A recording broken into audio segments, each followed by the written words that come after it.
Türkmenistanyň konsul işgärleri jenayatçymy? Türkmenistanyň raýaty Zarina Ahtiyamowanyň Istanbuldaky konsulluk gullugyna raýatlyk statusy maşgala barada ýagdaý şahadatnamasynyň berilmegi baradaky hekaýasy dowam etdi. Odal habar berilişi ýaly konsullugyň işgäri Mustakif Merdan aktivisti resminamalaryň taýýarlygyny bilmek üçin şahsy el telefonuna jaň etmegi maslahat berdi. Ahtiyamowa WhatsApp sosial ulgama arkaly onuň bilen habarlaşdy. Şol ýerde Merdan oňa bir topar näýilelik bildirdi. Bu seniň günaň. Näme üçin? Meniň adymy agzadylar. Meni maskara etdiň. Çykyşyňdan soň saňa kömek edip bilemok. Kanunlary bozmak isledim. Ýöne gynansak-da hatalyşmaň ekran görüntülerinden bölekler. Türkiýedaky türkmen migrantlary ýokarda agzalan işgäriň işinden uzak batlap zeýrenýärler. Görüşüňiz ýaly onuň beren jogaby Istanbuldaky konsullugyň işgärleriniň resmi wezipelerinden hyýanatçylykly peýdalanyp kanunlar nädip bozýandygyny gytaklaýyn tasdiklaýar. Onlarça migrantyň beren görkezmesine görä haýsydyr bir resmi namany almak köplenç mümkin däl. Muny diňe konsulluk işgärleriniň garnaşlary, dostlary we tanyşlary ýa-da belli bir para bermäge taýyn bagtly adamlar başaryp bilýär. Istanbuldaky konsullugyň işgärleriniň beýrek raýatlara bolan şeýle garaýşy pes hüner derejesini, parahor niýetlerini we resmi wezipelerini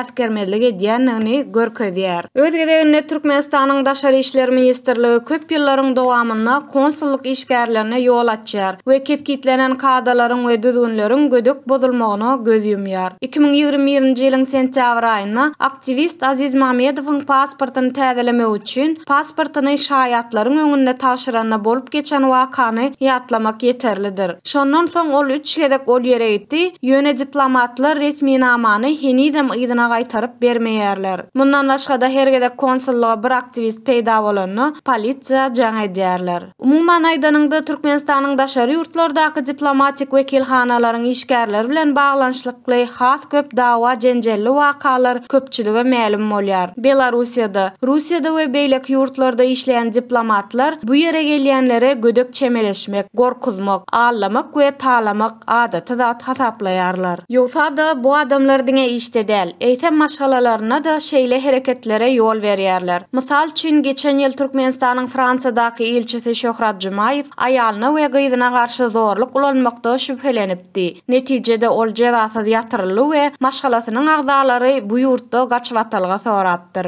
Ma'lum bolşy ýaly köp sanly ses, video ýazgysy berilende deýişli fransuz hyzmatlary aňk-taňk bolupdy. Bu ýerde elçi maşgala agzalaryna gödök çemeleşýär, kemsidýär we olary ýok etjekdigi barada and etýär. Ýeri gelen aýtsak, diplomatyň kärdeşlerine hem muňa meňzeş äsgermezlikler aýdylyp azar berilýärdi. Türkmenistanyň Daşary işler ministrligi bu meseleni gümürtük ýagdaýa öwürüp şeýlelik bilen işgärlerine raýatlaryň hak hukuklaryny bozmasyna göz ýumup, mundan beýlekde olaryň kanunsyz hereketlerine ýol berýär.